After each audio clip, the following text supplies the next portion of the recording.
Refill, welcome to Memphis, Tennessee. But now, we are going to give it up for Jesus himself. So I want to hear a better shout. Now, let's welcome Jesus into the building. Amen. Hallelujah.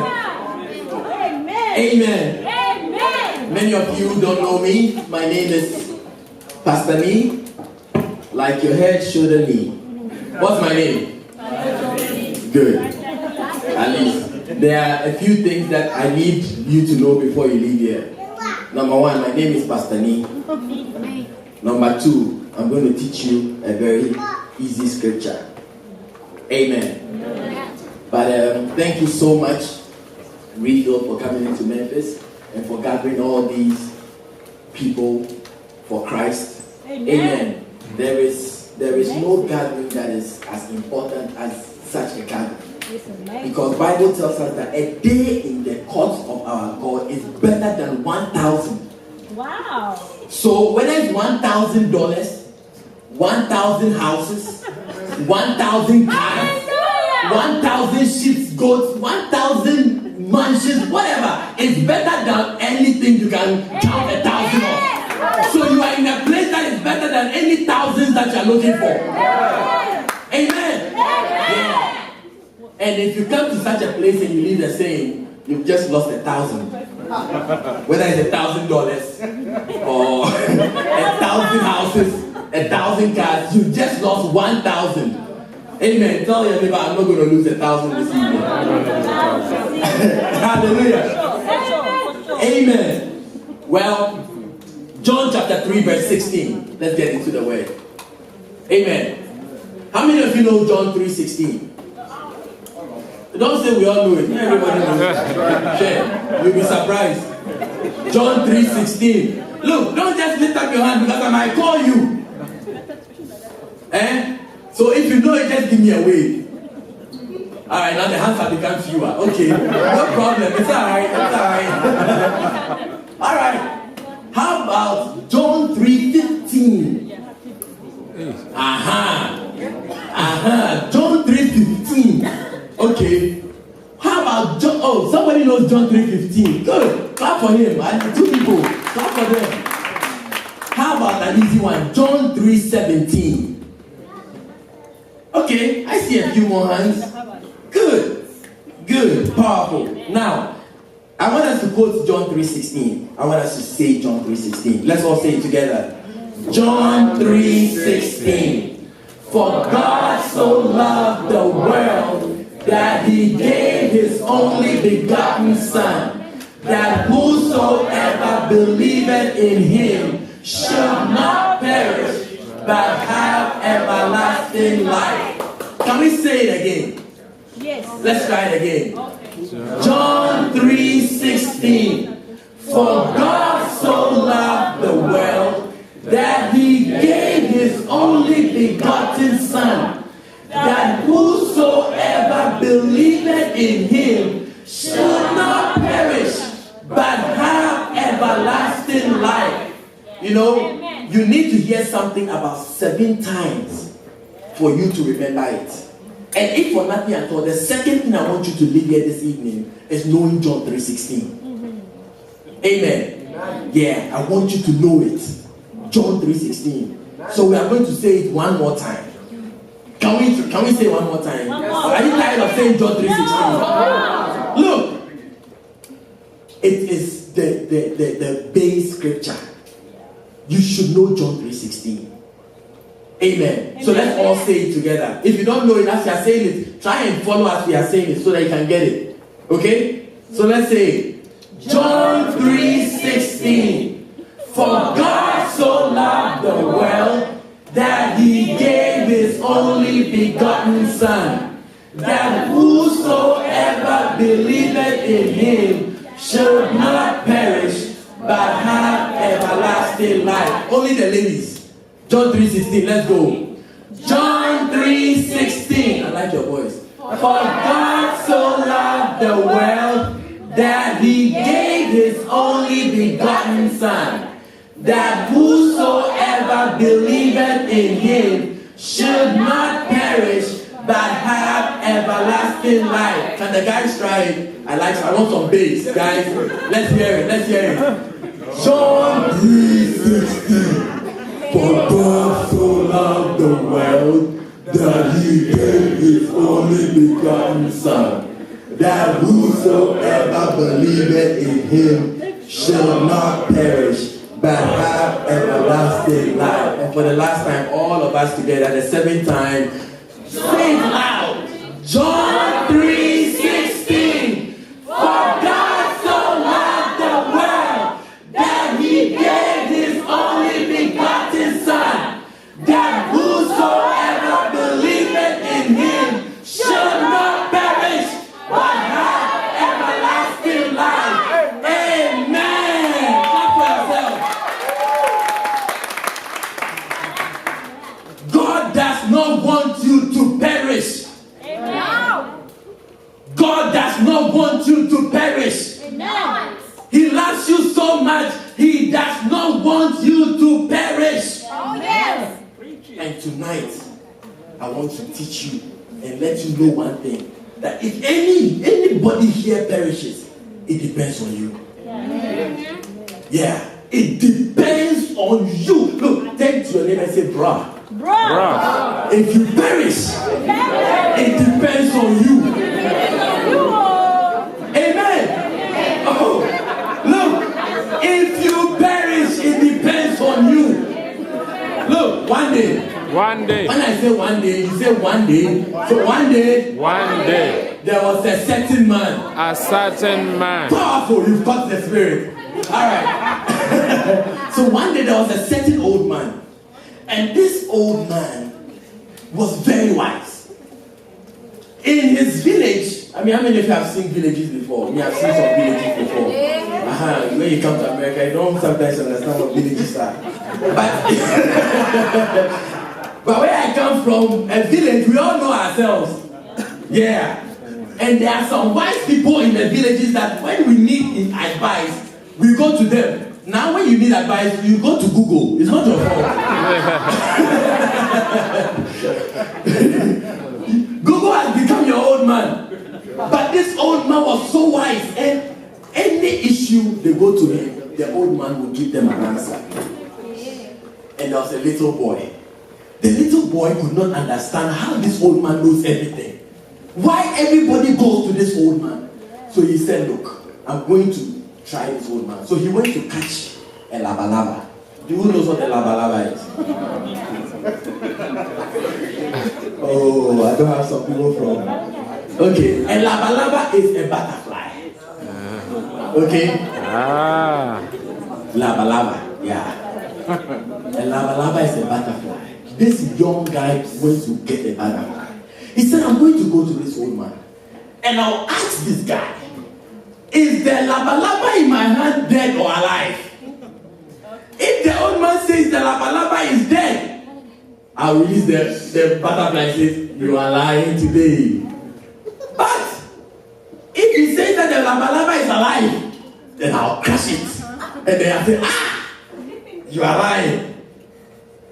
And so he got the labalaba and brought it to the old man. And he said to the old man, everybody respects you in this village. You are very wise. Is this labalaba in my hand, this butterfly, is it dead or alive? Today, prove to me your wisdom. The old man looked at the young man.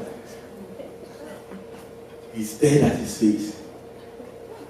And you know what he told the man? What? Do you want to know what he told the young man? Yes. Are you sure you really want to know? We want to know. He told the guy, it depends on you. It depends on you. Oh, clap for the old man. Whether the butterfly dies or lives, it depends on you. Amen. And it was true. You see, look, John 3:16 is a verse that we must know and understand. Because the Bible says, for God, the greatest person ever alive. God, greater than our imagination, greater than our feelings, our thoughts, greater than anything we can actually imagine of what he looks like or what he is. Bible says that he loved us so much. Look, I don't know if you've been in love before, but when I look at your faces, I can see one or two people have had heartbreaks. So I know you've tasted what love is like. But when you love someone, look, nowhere is too far. Yeah, when I was chasing my wife, she used to live in New Jersey. Wow. And I was living in New York. And I would drive an hour and a half just to go and visit her. I'm chasing her. Can anybody understand me? Does everybody speak English? Do I need to break it down? No, if there's somebody who really can't understand, maybe I may need an interpreter. You can't understand? Oh, you good? You can all understand me, right? Yeah. All right. Okay, you can deal with the accent. Don't worry. That's what I understand. Amen. Yeah. And because God loved us so much, Bible says that what? He gave his only begotten son. We stress on the word begotten many of the times. But today I want you to see he gave his only. Amen. Only. God gave his only. All that he had, he gave. He had only one son, he gave it. Because he loves us. Wow. When you love somebody, look, there is nothing that when the person asks you, you won't give. If you truly love. Mm-hmm. Yeah. And that is why, unfortunately, men take advantage. And then when the girl says, I love you, says, okay, if you love me, give me something. Give them chocolate. Give them chocolate. And it shows your love. Don't worry. Amen. Amen. God gave his only begotten. Because he doesn't want us to perish. Look, about 10 years ago, maybe more actually. In fact, about 20 years ago, I was very young. And I came to America to visit my aunt in Queens. And I was here for about a week and a half. I got sick when I came here, so I stayed there for about a week and a half. I said, I don't like America. I went back to Ghana. Then I hadn't tasted the nice America, That's when you can't go again. Some of you can't go again. But when I went back home, Johnny just come from America. I just arrived back from America. So I went to call this friend of mine. She was a girl. I said, look, I've just come from America. Let's go and blow time. You know what blowing time is? Let's go and party. So pay attention. Everything I'm saying is very important because you will live here not perishing. Amen. Amen. Amen. But I remember that when we went to a pool, a private pool. When we got there, I didn't know how to swim. All the swimming that I knew was the ones I've seen in movies. You know how when you watch people swimming, you think that when you jump down the water, you can do the same thing they are doing. Don't try this at home. Never try this at home. I didn't know how to swim. But there am I, came back from America. I was feeling good. I got there, I took off my shirt. I was wearing my swimming trunks. And I just dived into the water. I thought when I go into the water, I'll just come up, like I'll just swim. Before I realized, I wasn't coming home. I wasn't coming. And then I started to scream. Started to try and come. The girl I also took foolishly. You don't know how to swim. Instead of going to call somebody, she also jumped into the water. 2 people in the water who cannot swim. Look, you are laughing, oh, but I was about to perish. I was about to perish. And so somebody was passing, saw the girl diving in the water, and she saw that she was struggling, trying to save her. Then she saw that, oh, there was somebody there. He was just lying under the water, comfortably. I was just lying under the water. So you quickly got me out. And the only thing I can remember was that it was like I had been flushed down a toilet. And the water was going down and was taking me. And I was screaming. I said, no. Then there was a bright light all of a sudden. And there was a hand that came out of the water, out of the light, and held my hand. And then I opened my eyes. Yeah. That is how I didn't perish.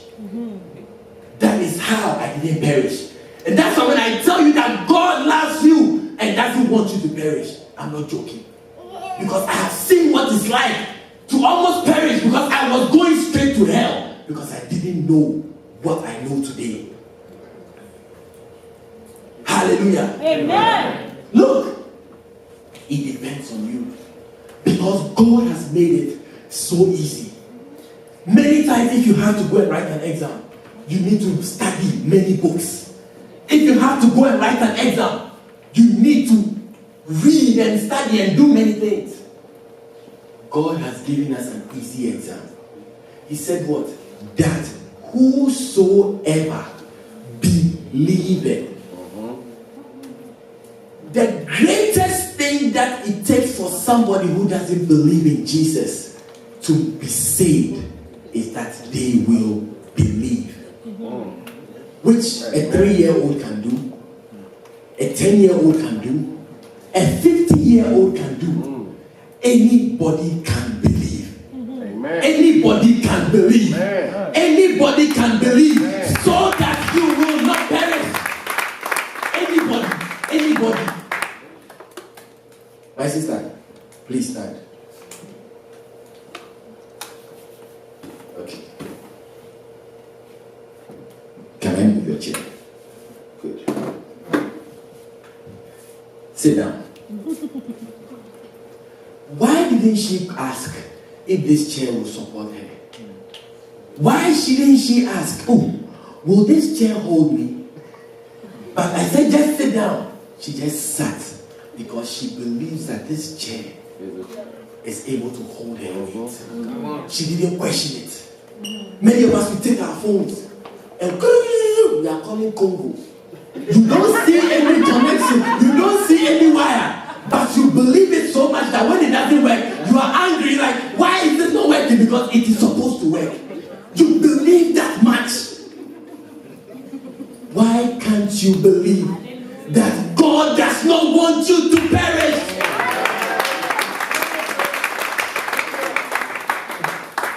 Anybody can do that. You can believe. Amen. You can believe. Amen. Because God truly loves you. Amen. God loves you so much. Amen. Yeah. It is only such love, such deep, deep love that will make you give nothing but the only thing that you have. Yes. Hallelujah. Amen. You made me go back to your seat. Amen. Amen. So this evening, I just want to really indulge you. Look, maybe you haven't met Jesus Christ before. But let me tell you a little bit about Jesus Christ.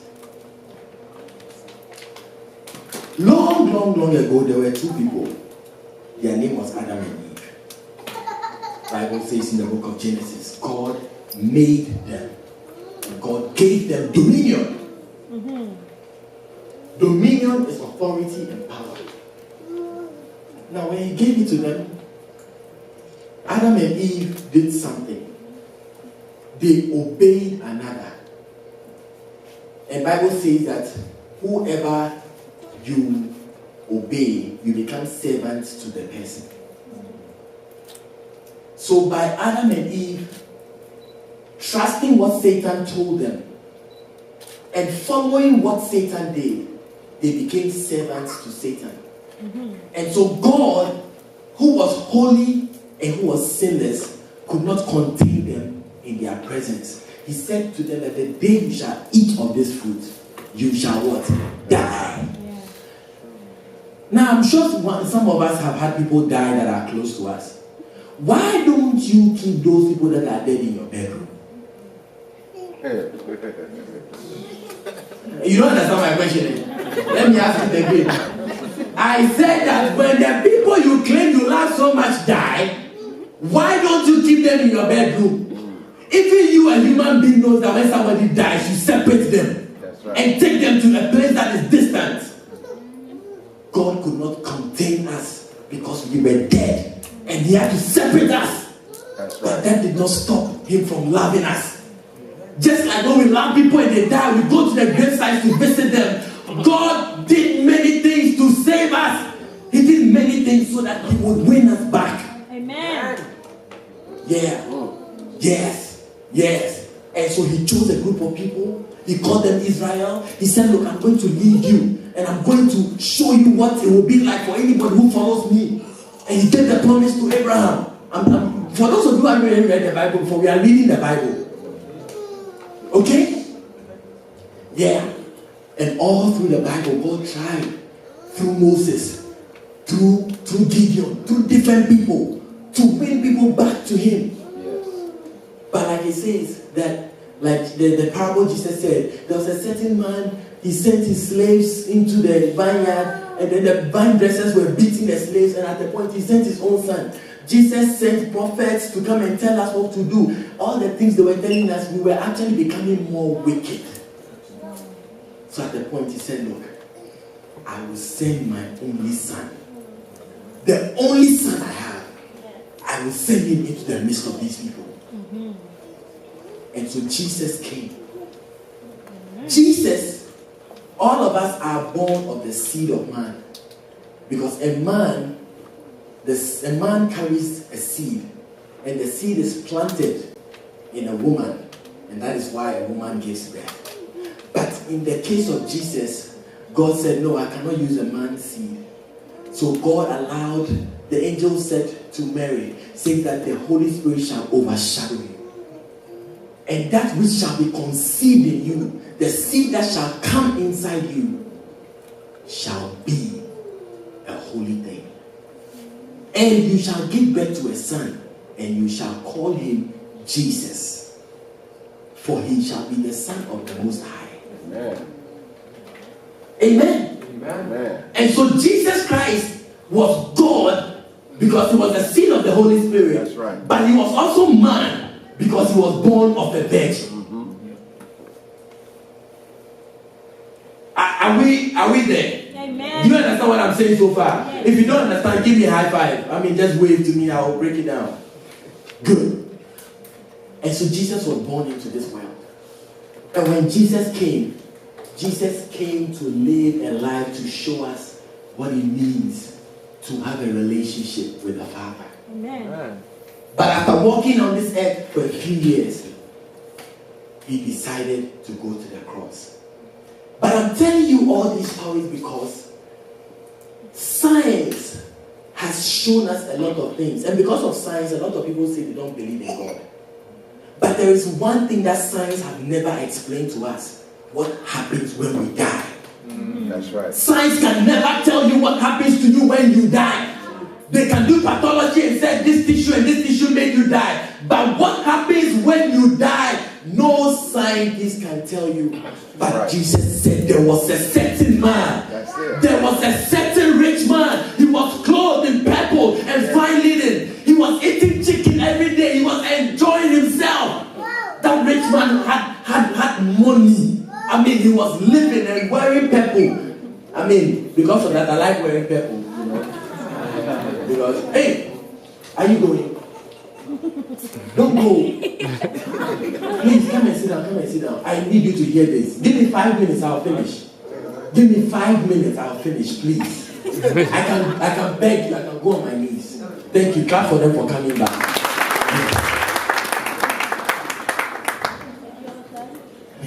Satan is a liar. He just turned off my phone. Forgive. I don't need the phone to preach. Amen.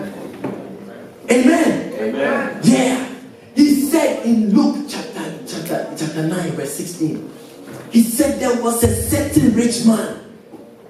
Yeah. This rich man was enjoying, and there was a beggar. The beggar was at the gate of this rich man. Bible says that the dogs of the rich man will come and lick the sores of the beggar. You know how dogs, they like, sores and paws and things. So this beggar was lying there, and then the dogs would come. That's right. Wow. The Bible says that, and the beggar died. That's right. And the angels carried him. Yes. We hadn't invented plane, but they had angel airways. Because the angels took him, they carried him to Abraham's bosom. They were flying. Oh yeah. Long before we thought about inventing planes, God had angel airways. So you miss heaven and you don't know what you miss. Amen. The Bible says that, and the rich man also died. That's right. Beggars usually die before rich people. So those of you who are still enjoying life, you are still alive. You are very rich. Don't be deceived. Amen. Amen. But the beggar, the rich man died. Bible says, and he was buried. That's it. And in hell, he lifted up his eyes. But I thought they buried his eyes. I thought they buried his eyes. But Bible says in hell, he lifted up his eyes and saw Father Abraham afar off and said, Father Abraham, Father Abraham, I'm in torment. Send Lazarus to bring me. I need water. God. He said, send Lazarus to bring me. And dip his finger. A drop. He said, send Lazarus to dip his finger in a drop of water. Since I was born, I've never seen anybody asking for one drop of water. But there is a place that when you go, a drop of water is all you'll be asking for. Amen. One drop of water. One drop of water. There is a place. Yeah. Jesus said there is a place like that. And the rich man was used to sending people. He says, okay, send that beggar to come and give me some water. And Abraham said, no, Lazarus cannot cross where you are and where I am. There's a great gulf that is fixed. Those who are there cannot come here. And those who are here cannot come there. Yeah. The decision is made from here. It's like when you enter a wrong plane going to Atlanta and you realize that you have to go to Charlotte. Mid-air, you will get to Atlanta and you find a way back to Charlotte. There is no way to cross in a plane. But that is what is happening. Amen. Amen. Yeah. Look, God does not want you to perish. Amen. God does not want you to go to a place where you'll be requesting for a drop of water. Amen. Maybe you haven't heard this before. Maybe nobody has told you this before, but I'm telling you, don't joke with your life. Amen. Don't joke with your life. Amen. In the book of Luke, chapter 3, Jesus said, look, if you don't repent, you will also perish. You will also perish. Yes. It's not about a church. It's not about a religion. It's not about any of these things that we make it. It's about God. Amen. Yeah, and the relationship with Him. Because from the beginning, He has been wanting to find a way to get back to us. Because He loves us so much. Yes. And that's why Jesus said in John 14:6, He said, I am the way. I am the truth. I am the truth. I am the life. Yeah. I am the way. I am the truth. I am the life. How can you know where to go if you don't know the only way? That's it. How can you know anything if you don't know the truth? How can you live if you don't have the life? Amen. How can you live if you don't have the life? Okay. Don't joke with it. I saw death before my eyes and I was going to hell. But God spared my life. And that is why I will not stop preaching the same truth. I will not stop telling people, you should not perish. You don't have to perish. You don't have to perish. God wants you to have everlasting life. Amen. Open your mouth and say it. Everlasting life. God wants have everlasting life. John chapter 10 verse 10. It says, the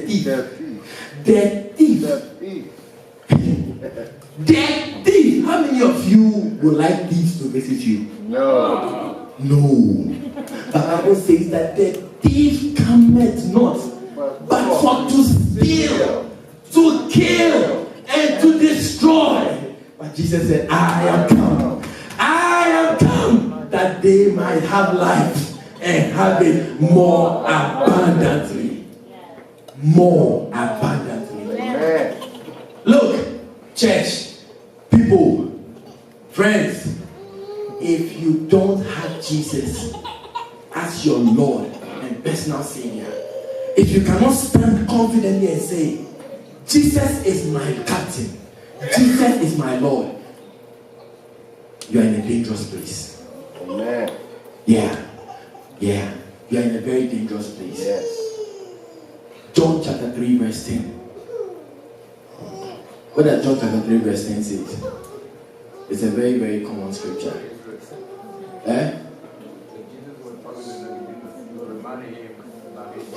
No. John chapter 3 verse 10. Please read it for me. If somebody has it. It just occurred to me. I think it's an important verse. Yeah. But before I read John chapter 3, Romans 6 verse 23. It says that the wages of your sin is death. Look, if I go to work on Monday and I work for a whole week and then on payday my boss says that, look, this week I'm not paying you. Trust me, it will not be a nice time in that office there. In the same way, Jesus says that the Bible says in Romans chapter 6 verse 23, it says the wages of your sin, the payment, the what you get for the sins that you do is death. Amen. But the free gift that God has given us is eternal life through Jesus Christ. Amen. Amen. Because we know in Romans 3:23 that all have sinned. All, without exception, all have sinned and come short of the glory of God. And because we've come short of this glory, and we are aware in Hebrews chapter 9 verse 27 that it is appointed unto man once to die, and after death the judgment, we cannot continue joking around. Because on that day, when we stand before the judge, we will have to account for the things that we have done on this earth. Yes. Yeah. And that is why there's a beautiful verse in Romans chapter 10, verse 9 and 10. I love that verse. It says that if you will confess with your mouth the Lord Jesus and believe in your heart that God raised him from the dead, you shall be saved. That's it. That's it. God needs your mouth and your heart to be in sync. Don't say one thing and believe something else. Many of us, we see people and we say, oh, you're looking. You see, I've never seen anybody look at the baby and does not say, oh, you look so cute. Sometimes you're looking at the baby and say, hey, what type of thing is this? But the first thing that comes out of your mouth, oh, you look so cute. And then later you go and say, hey, have you seen the baby? God forgive us. But people, don't take this for granted. Don't take it for granted. He said, if you would confess with your mouth the Lord Jesus and believe it in your heart, you shall be saved. Amen. Bro, it depends on you. Amen. It depends on you. It depends on you. God has made it so easy. It's not because I go to this church or because I am in this religion. Look, if you don't have this relationship that I'm talking about, if you have not used the channel that God gave, trust me, on the day of your appointment, you can cancel your doctor's appointment and reschedule it. You can cancel your school business appointment and reschedule it. But this appointment, Hebrews 9:27, you can never cancel it. Never. Never. And after that appointment is made, you will stand before your Maker. Don't joke with your life. Amen. God loves you. And He gave His only for you. Amen. So that you will not perish, but that you will make a decision. A decision to have everlasting life. Amen. And let me finish with this before I do the altar call. John 3:17. The ones who say they know. The ones who told me they know John 3:17. I want us to say it together. Let's go. For God sent not His Son into the world to condemn the world, but that the world through Him might be saved. God is interested in the whole world. He doesn't even want one person to perish. And that includes you. Amen. Amen. Yes. Many people feel condemned when we say, give your life to Jesus. You're a sinner. Turn your life around. And you feel, oh, I feel condemned. Please, don't feel condemned. God didn't send Jesus to make you condemned, to make you feel condemned. It is Satan and pride in our hearts that makes us feel condemned. But God's heart towards us is love. Amen. Yeah, it is love. I don't want the thing I have made to perish. I love it so much. Yeah. Hallelujah. Amen. Church, people of God, I don't know where you came from, and I haven't met you before. But one thing I know is that anybody who gives his life to Christ changes. Amen. God does not expect you to change before you come, because He knows that you cannot change. He tried it with Moses. He gave him 10 commandments. Now, if I start, how many of you have told a lie before? How many of you have taken something that does not belong to you? It will be a problem. If I say, how many of you have looked upon a woman to lust after her? Jesus, that's wrong. You see that when people are stumbling. How many of you have used God's name in vain? These days, you are walking and you like something. Oh, Jesus. Hey, Jesus' name, Jesus. The name Jesus is not a catch word. The name Jesus is a precious name. It's a holy name. It's a special name. Don't use it anyhow. We have broken the commandments because we can't keep law. But God has done something.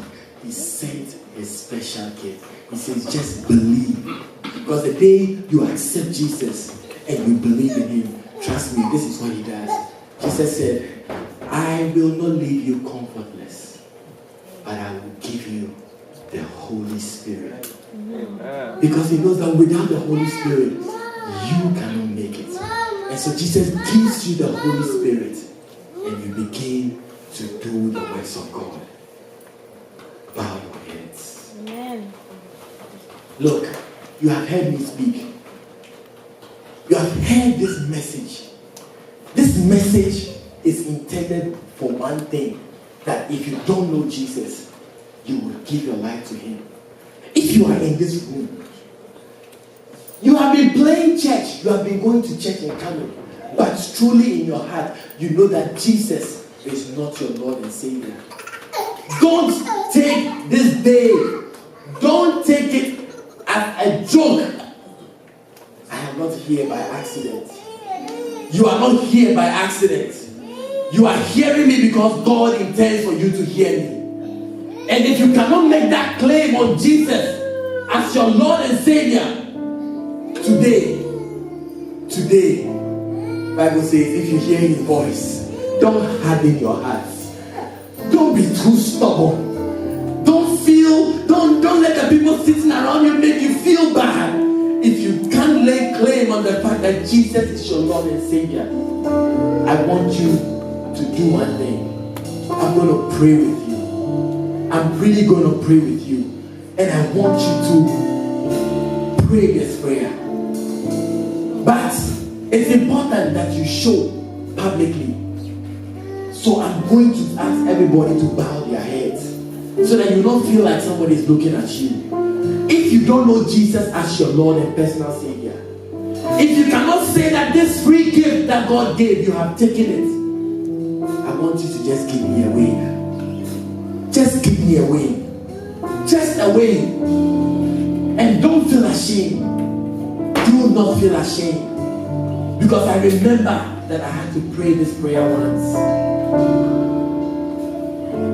Oh, thank you, Jesus, for these hands. Yeah. Oh, yes. Look, I'm going to say it again. Yeah. I'm going to say it again. If you don't have Jesus as your personal Savior, I don't want you to leave here the same. Amen. I don't want you to take it for granted. There is a place where people are looking for a drop of water. One day when you stand before the judge, he will say, but you remember that man, you remember that boy who stood before you and told you that there is a place like that. Please don't take it for granted. If you don't know Jesus as your Savior, rise up and come to me. I'm going to pray. Rise up and come. To you. Thank you. Don't take it for granted. Don't look to your left, don't look to your right. Don't feel shy because of who is sitting next to you. I want to give you this opportunity.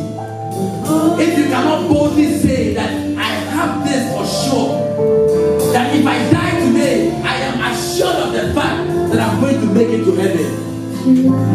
Come to Jesus. Come to Jesus. Come to Jesus. Come to Jesus. Behold, I stand at the door and knock.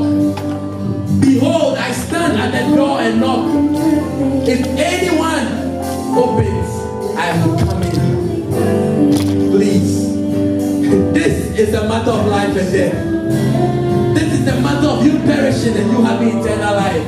Your heart is beating and you want to go, but you know you are feeling that when you go, somebody will say something. But don't worry about what that person will say. Because on the day of judgment, you stand before the King alone. You stand before the King alone. Don't withhold anything. Don't let your pride hold you back. Don't be afraid. Rise up. Rise up. Rise up. Jesus is calling. Jesus is calling. Jesus is stretching out his hand to you. He says, come unto me, all ye that labor and are heavy laden, and I will give you rest. And I will give you rest.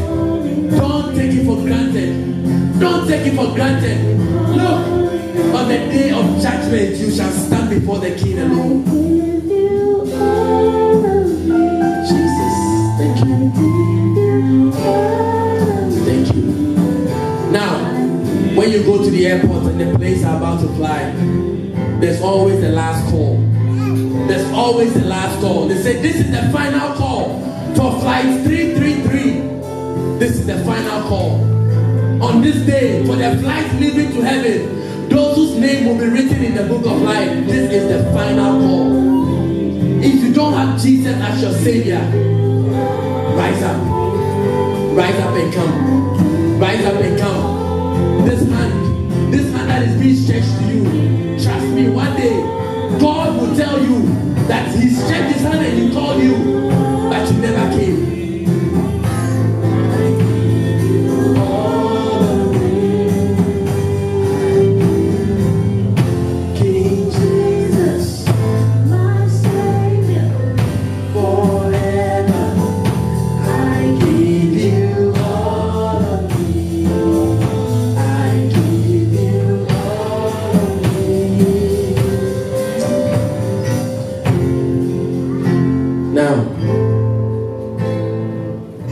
The entire congregation, please rise. And I want us to pray with these people who are standing here. They are making a commitment that will etch and write their names in eternity forever. And I want you to say that prayer also with them. For those standing in front, lift up your hands.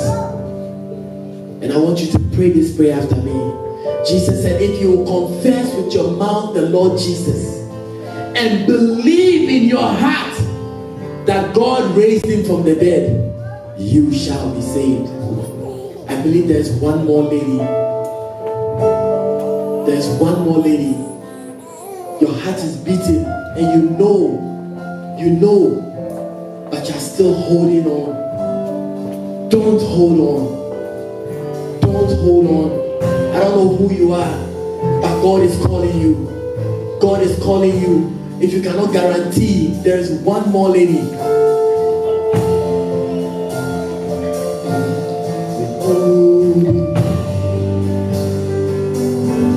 Are you coming? I'm about to pray. The flight is closing. The flight is closing. All right. Let's pray. Say, dear Jesus. Dear Jesus. Dear Jesus. Dear Jesus. Thank you for saving me. Thank you for saving me. Today I accept that I'm a sinner. And I cannot save myself. Dear Jesus, please write my name in the book of life. That from today, when I pass on, when I meet my appointment, I will make it to heaven. Say, dear Jesus, please write my name. My name is, mention your name. Me not take mistakes. Write my name in the book of life. I believe that you are the Christ. You are the Son of the living God. You died on the cross, and on the third day you rose again.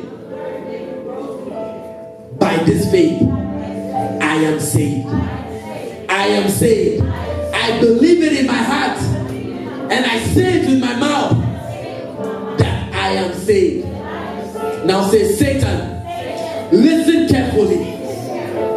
From today, I will not follow you. I will not obey you. I will follow Jesus, the only way, the only truth, and the only life. Thank you, Jesus, for saving my soul. In Jesus' name. Father, I pray for all these ones that are standing here. They have taken the bold step of confessing you with their mouth and believing in their hearts. May Romans 10:9 and 10 be effected in the spirit for their lives in the name of Jesus. May heaven clap with glee and joy for these ones that have turned from unrighteousness to righteousness. Father, may their names appear in the book of life, that on the day of judgment, when they stand before you, their names will be found written. Keep these ones, Lord. Fill them with your Holy Spirit. Cause them, O Lord, to live a life of godliness and holiness, separated for you and for your glory. May from today, may they stand out. When others are standing out, may they become outstanding, because they are called the trees of righteousness, the planting of the Lord. Separate them from the world. May they become children of the light. Holy Spirit, infiltrate every part of their lives. Be with them, be upon them, and be in them, working in them that which is pleasing in your sight. Lord, we love you because you first loved us. Thank you for all these lives. We give you praise in Jesus' name. Amen.